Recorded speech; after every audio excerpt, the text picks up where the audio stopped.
Hello everyone, welcome back to my YouTube channel. ඉතින් අද මම ඔයාලත් එක්ක share කරගන්න හදන්නේ මෙන්න මේ වගේ ලස්සනම ලස්සන sunflower එකක් ගොතන්නේ කොහොමද කියලා. එහෙනම් අපි යමු වීඩියෝ එකට. ඉතින් මම අද මේ sunflower එක ගොතන්න පාවිච්චි කරන්නේ T10 yarn එක. එතකොට මේ තියෙන්නේ අද මම මේක ගොතන්න පාවිච්චි කරන crochet hook එක. එහෙනම් අපි පටන් ගමු අපේ sunflower එක ගොතන්න. මුලින්ම මෙන්න මේ වගේ magic green එක අපි හදා ගන්න ඕනේ. මෙන්න මේ විදිහට ඇඟිල්ල වටේ නූල ඔතලා මේ විදිහට magic green එක හදා ගන්නවා. ඊට පස්සේ අපි chain දෙකක් උඩට ගොතනවා. 1යි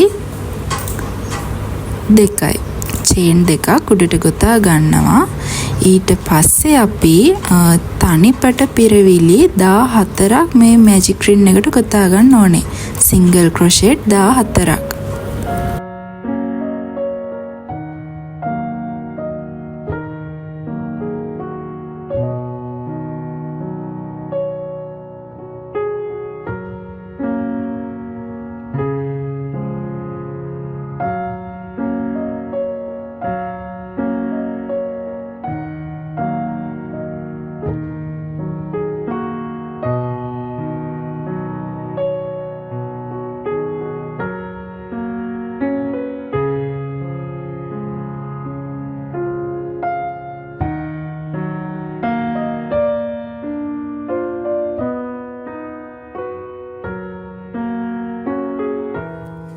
හරි අපි මෙන්න මේ විදිහට දැන් පිරවුම් 14ම ගොතලා ඉවරයි. දැන් අපිට තියෙන්නේ මේ රවුම ඉවර කරන්න. මේ විදිහට සම්බන්ධ කරලා මේ රවුම අවසන් කරන්න තමයි තියෙන්නේ.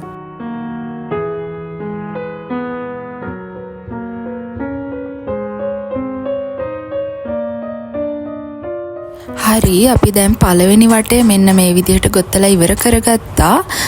දැන් තියෙන්නේ අපිට දෙවෙනි වටේ පටන් ගන්න. දෙවෙනි වටේ පටන් ගන්නේ මේ විදිහට chain දෙකක් උඩට ගොතනවා. ඊට පස්සේ එකක් පටලවලා single crochet එක සිදුරකට දෙක බැගින් ගොතන්න තියෙන්නේ. මෙන්න මේ මම ගොතනවා වගේ එක සිදුරකට single crochet දෙකක් එන්න ඕනේ. කියන්නේ තනි පිරවුම් දෙකක් එන්න ඕනේ එක සිදුරකට.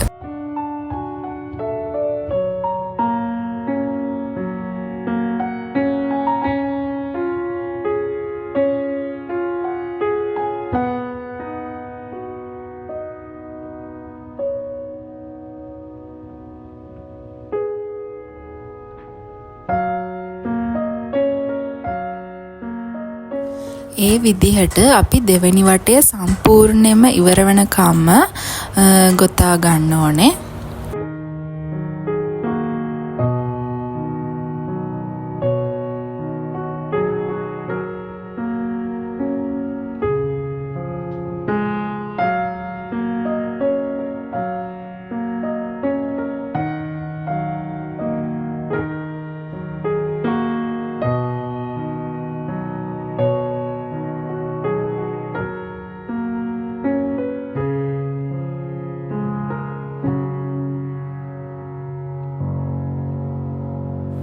ඉතින් මෙන්න මේ විදිහට තමයි අපි දෙවෙනි වටේත් ගොතාගෙන ඉවරුනේ. ඊට පස්සේ අපිට තියෙන්නේ තුන්වෙනි වටේ. තුන්වෙනි වටේ ගොතන්න තියෙන්නේත් අපිට දෙවෙනි වටේ ගොතපු විදිහටමයි. ඒ කියන්නේ එක සිදුරකට පිරවුම් දෙක බැගින් තමයි ගොතන්න තියෙන්නේ.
හරි දැන් අපිට තියෙන්නේ අන්තිම වටේ එහෙම නැත්නම් හතරවෙනි වටේ ගොතන්න. මේකෙදී අපි කරන්නේ එක සිදුරකට එක පිරවිල්ලයි ගොතන්නේ. එක සිදුරකට සිංගල් ක්‍රොෂෙට් එකයි ගොතන්නේ මෙන්න මේ විදිහට. ඒ වටේත් ඉවර වෙනකම්ම එක සිදුරකට එක සිංගල් ක්‍රොෂේ එක ගානේ ගොතාගෙන යන්න ඕනේ.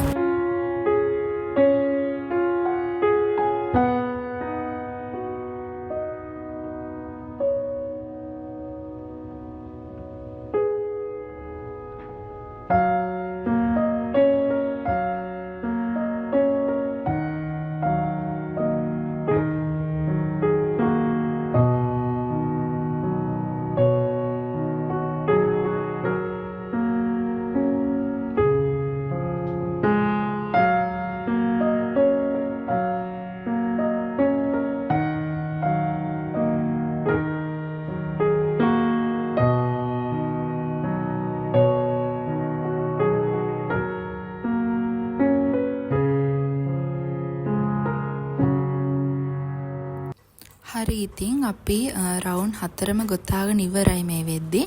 දැන් මම මේ පෙන්නන විදිහට නූල කපලා මේ විදිහට ගැටයකින් මේක අවසන් කරන්න ඕනේ. අපි සන්ෆ්ලවර් එකේ දැන් මැද කොටස ගොතාගෙන ඉවරයි. ඊට පස්සේ අපි දැන් පෙති ටික ගොතන්නේ කොහොමද කියලා බලමු.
හරි මෙන්න මේ විදියට තමයි ඉතින් අපි සන්ෆ්ලවර් එකේ පෙති ටික ගොතාගත්තේ.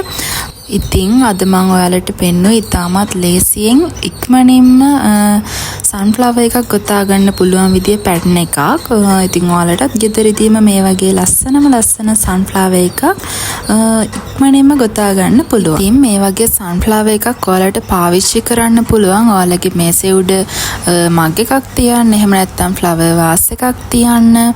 ඒ වගේ තව ටිකක් ලොකුවට මේක ගොතනවා නම් ඔයාලට ටේබල් මැට් එකක් විදියට උනත් මේක පාවිච්චි කරන්න පුළුවන්. මගේ වීඩියෝ එක දිගටම බලපු ඔයාලට thank you so much. මගේ channel එක subscribe කරන්නත් අමතක කරන්න එපා. ගිහිල්ලා ආයෙමත් දවසක අලුත් වීඩියෝ එකක් අරන් එන්නම්.